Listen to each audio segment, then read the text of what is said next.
कोशिश करूंगा कि फिर से लंदन चला जाऊं और नवाज शरीफ साहब को लेकर वापस आऊं। राना सनाउल्लाह साहब भी कुछ ऐसी ही बातें कर रहे हैं, लेकिन राना साहब जो दूसरे दर्जे की क़यादत है, ये अहम रहनुमा नून लीग के ख़ुद कन्फ्यूज़ हैं। ये कन्फ्यूजन जानबूझ के फैलाई जा रही है या नवाज शरीफ साहब वापस आने वाले हैं, और अगर आने वाले हैं तो कोई मामला, कोई समझौता हो चुका है? बिस्मिल्लाहिर्रहमानिर्रहीम। अस्सलातु वस्सलामु अलैका या सय्यदी या रसूल अल्लाह, अस्सलातु वस्सलामु अलैका या सय्यदी या हबीब अल्लाह। अब्बासी साहब, बड़ी अच्छी बात आपने की और सवाल भी कर दिया और उसमें जवाब भी आपने कुछ दे दिया। कुछ आपको मैं हकीकत बता देता हूँ। पहले तो आप ज़रा मुस्लिम लीग नून के ये बयानात आपने सुनाए। ख्वाजा साद रफ़ीक का बयान 2 दिन पहले का है। ख्वाजा साद रफ़ीक साहब का जिस दिन बयान, अगले दिन उनके वालिद की बरसी है और उस बरसी पे अयाज सादक साहब तकरीर फरमाते हैं। आज राना सनाउल्लाह साहब ने कहा कि अभी मियाँ साहब को वापस आने की ज़रूरत नहीं है, और मियाँ साहब जब तक इंसाफ उनकी मर्ज़ी के मुताबिक नहीं होगा या इंसाफ के तकाज़े पूरे नहीं होंगे, मियाँ साहब पाकिस्तान नहीं आएंगे। अब ये 3 लोग हैं। राना सनाउल्लाह पंजाब का सदर है, ख्वाजा साद रफ़ीक इनका अहम रहनुमा है, अयाज सादक इनका साबिक स्पीकर है। अयाज सादक साहब की पूरी गुफ्तगू में आप ले लें, किसी एक जगह उन्होंने ये नहीं कहा कि मियाँ नवाज शरीफ साहब बीमार हैं। उन्होंने ये नहीं कहा कि मियाँ नवाज शरीफ साहब को अभी डॉक्टर्स ने इजाज़त नहीं दी या दी है, कोई लफ्ज़ अदा नहीं। और आखिर में उन्होंने कहा कि मैं 20 को जाऊँगा और मियाँ साहब को कोशिश करूँगा ले आऊँ। ये भी उन्होंने इसी तरह बयान दिया जिस तरह जवेद लतीफ़ ने दिया था ना, मियाँ जवेद लतीफ़ साहब ने।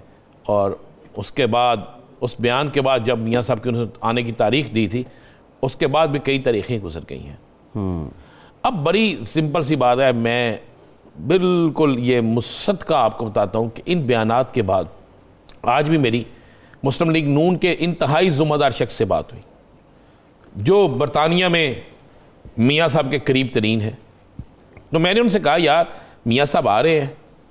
उन्होंने मुझे कहा, यार पंजाबी में मुझे उस शख्स ने कहा, उसने कहा मियाँ साहब एडे भी बोले नहीं। मैंने कहा जी क्या मतलब?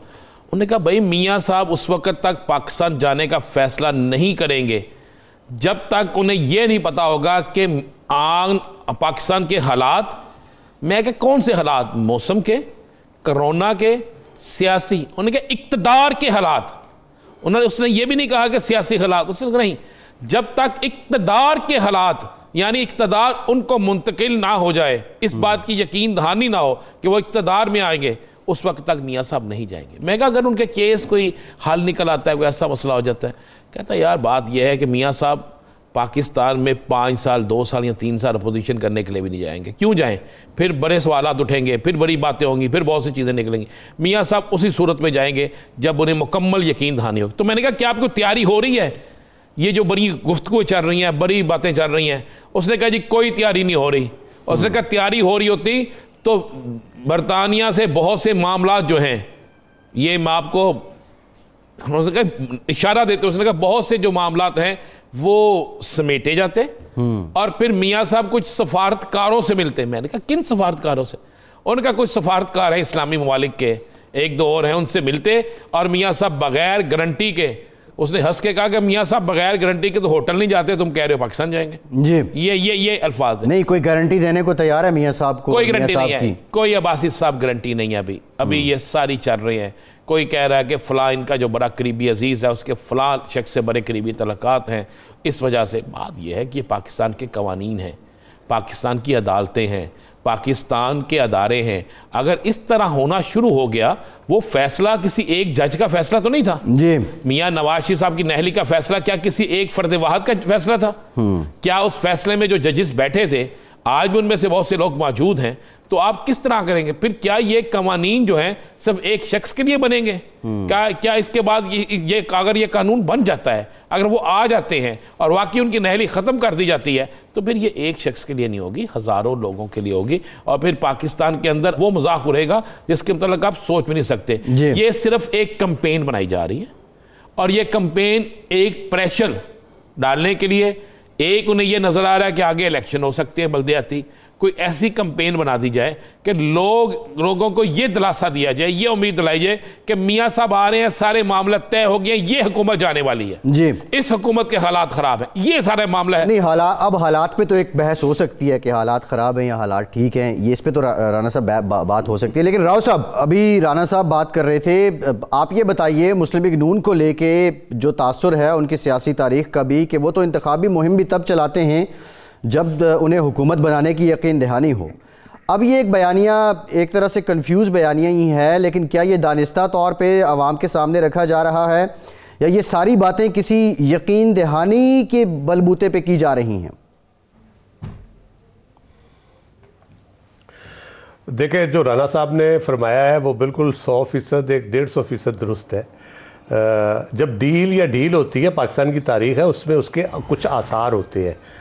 उनमें से हुकूमत तो 1-2 वोटों के सहारे खड़ी है, इतने सारे इत्तेहादी हैं उसके साथ, उनमें कोई इत्तेहादी खिसक जाए या इधर उधर हो जाए, शिकायत वो ज़रूर करते हैं माहौल को देख के।